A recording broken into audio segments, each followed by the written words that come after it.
what you're doing now is for the new clients that you bring on board, you're raising your rates, right? So this is the how you continually raise your rates. So you're dropping 20 or 25% of your clients that are paying you the least or the bottom, and then you're raising your rates beyond what you're charging your A clients today. So if you're at, $250 per user today, the next time you bring on the next series of clients, it's $275 per user, right? You're going for quality versus quantity, right? We'd rather serve, 50 clients rather than 150 clients, right? If we're making the profit that we're looking for. So, and I learned that whole A, B, and C segmenting and replacing clients from an actual client of mine back in the early days. He ran this accounting firm, and I asked him, I said, so what is it that you're trying to achieve with your business? And he says, well, I want to be the highest paid accountant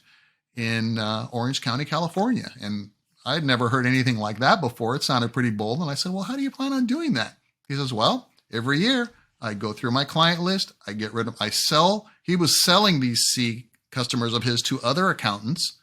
And then he would raise his rates for the next batch. And he did that every single year.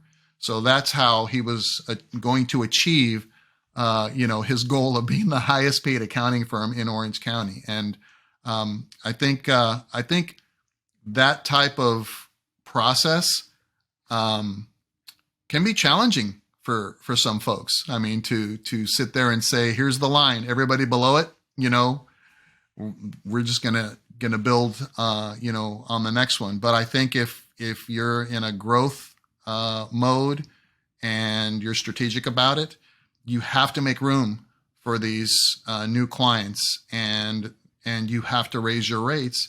And guess what, Jennifer? If we're doing that on a regular basis, we may not have to grow our teams, as much as if we didn't do that, right? Because that's the biggest challenge I hear from partners all the time. It's like, man, I need to hire more techs. I need more engineers. I need this and that.